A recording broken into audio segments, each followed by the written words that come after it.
Olá, turminha do quarto ano. Eu sou a professora Josiane.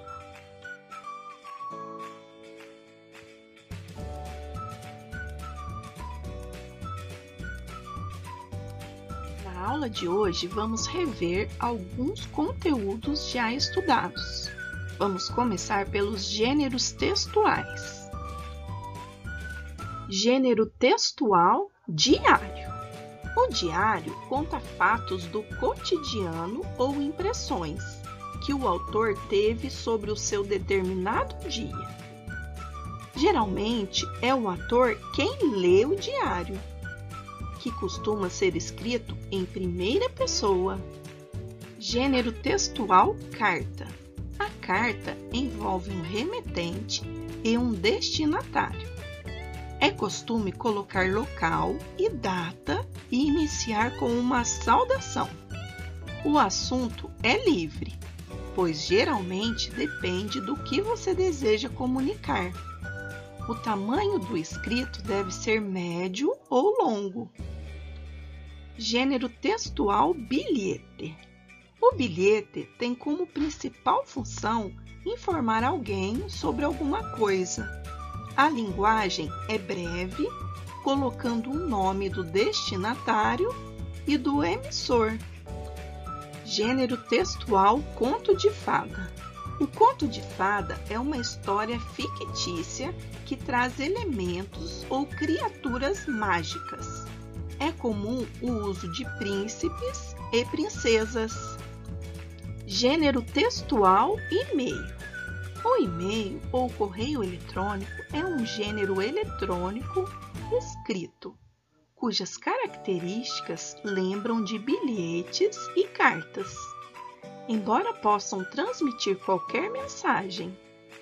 A praticidade é uma grande vantagem deste gênero textual. Vamos rever agora os sinais de pontuação. O ponto de interrogação indica uma pergunta. O ponto de exclamação indica admiração, alegria e espanto. O ponto final serve para indicar o fim de uma frase. O ponto e vírgula serve para separar itens de uma lei, de um decreto, de uma sequência. A vírgula serve para indicar uma pequena pausa na leitura. As aspas indicam que retiramos a fala de alguém do texto. Os dois pontos são usados para dar uma explicação, enumerar coisas. O travessão indica que alguém vai falar. Vamos rever agora a letra M antes de P e B. De acordo com as regras da língua portuguesa, sempre usamos M antes de P e B.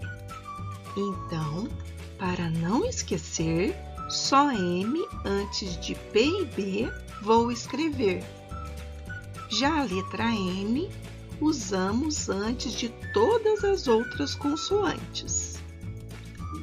Observe os exemplos. M antes de P e B.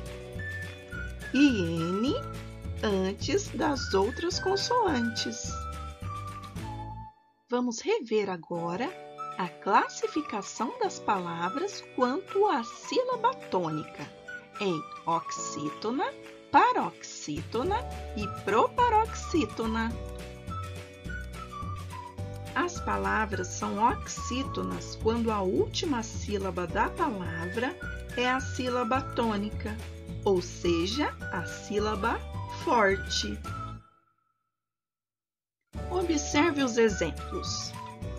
Arroz, crochê, metrô, soufflé. Viu só como a última sílaba é a mais forte? Fácil, né? Então, lembrando, as palavras são oxítonas quando a última sílaba da palavra é a sílaba tônica. Ok, Agora vamos entender o que são paroxítonas. As palavras são paroxítonas quando a penúltima sílaba da palavra é a sílaba tônica, é a sílaba forte. Por exemplo, azeitona, bônus, felicidade, engraçado. Percebe que a sílaba tônica é sempre a penúltima. Pois é, sempre que você depara com uma palavra que a sílaba tônica é a penúltima, trata-se de uma paroxítona. Então, chegamos na proparoxítonas. As palavras são proparoxítonas quando a antepenúltima sílaba da palavra é a sílaba tônica, ou seja, é a sílaba mais forte. Exemplo: árvore, época, dúvida, estômago. Viu só? A sílaba tônica dessas palavras é a antepenúltima. Sendo assim, essas palavras são proparoxítonas. E se você reparar, todas as palavras proparoxítonas são acentuadas graficamente. Beijos e até a nossa próxima aula. Tchau, tchau!